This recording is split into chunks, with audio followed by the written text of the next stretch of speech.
না না লজ্জা কেন? যদি ঢাকা শহরে 4 লক্ষ মানুষ রিক্সা চালায়, তাহলে ওদের যদি লজ্জা না করে, আমি একমাত্র মানুষ লজ্জা হয় কোনো কাম নাই তো। আর এটা তো একটা কর্ম, আমি মনে করি এটা একটা কর্ম, হালাল কর্ম, হালাল রুজি।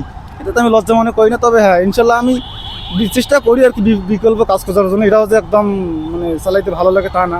আইএ পাস করার পরও দেখবেন যে ওর ব্যবহার একটা মাঝে মাঝে একটা অশিক্ষিত লোকের ব্যবহারও অনেক কাজে লাগে, বুঝছেন ভাই? এটা শিক্ষিতটা বড় কথা না, বড় কথা হচ্ছে আপনার জ্ঞানটা বড় কথা।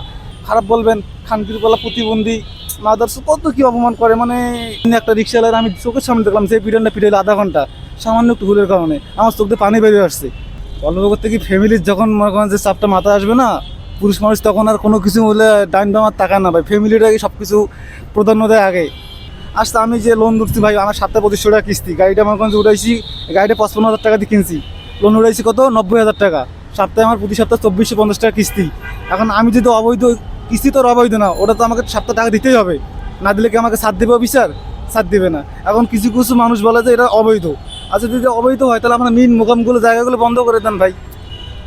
জায়গা এটা তো আমরা তো আর নিজেরা তৈরি করি না। অল্প করতে কি ফ্যামিলির যখন মনে করেন যে চাপটা মাথায় আসবে না, পুরুষ মানুষ তখন আর কোনো কিছু বলে ডাইন বামার তাকায় না ভাই, ফ্যামিলিটাকে সব কিছু প্রাধান্য দেয় আগে। বাট কথা হচ্ছে যে মনে করেন যে আমি না শুধু আমি, আর রিক্সা চালা বাদ দিলে ইনশাল্লাহ আমি অন্য কিছু একটা কর্ম করে খেতে পারবো। আমার গায়ে আল্লাহর শক্তি আছে, কিন্তু আমার সাথে যারা সিনিয়র দাদা চলে না, মানে দেখলে মাঝে মাঝে চোখ দিয়ে, সেদিন একটা রিক্সাওয়ালার আমি চোখের সামনে দেখলাম যে পিটানটা পিটাইল আধা ঘন্টা সামান্য একটু ভুলের কারণে, আমার চোখ দিয়ে পানি বেরিয়ে আসছে।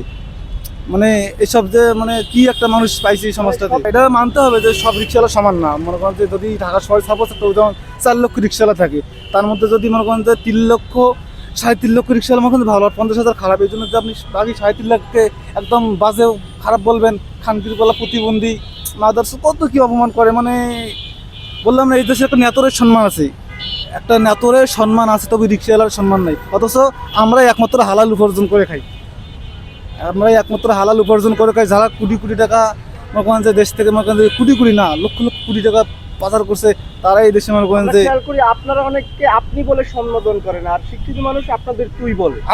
এটাই তো সবচেয়ে আমাদের শিক্ষিত মনে করেন যে শিক্ষিত কি, শিক্ষিত মনে করেন যে মানুষ একটা আইএ পাস করার পরও দেখবেন যে ওর ব্যবহার একটা মাঝে মাঝে একটা অশিক্ষিত লোকের ব্যবহারও অনেক কাজে লাগে, বুঝছেন ভাই? শিক্ষিতটা বড় কথা না, বড় কথা হচ্ছে আপনার জ্ঞানটা বড় কথা।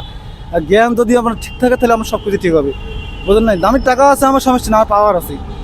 আর সবচেয়ে বড় কথা কি ভাই, আমার মনে সবসময় আল্লাহর ভয় নিয়ে চলা লাগবে। না না লজ্জা কেন? যদি ঢাকা শহরে 4 লক্ষ মানুষ রিক্সা চালায়, তাহলে ওদের যদি লজ্জা না করে, আমি একমাত্র মানুষ লজ্জা হয় কোনো কাম নাই তো। আর এটা তো একটা কর্ম, আমি মনে করি এটা একটা কর্ম, হালাল কর্ম, হালাল রুজি।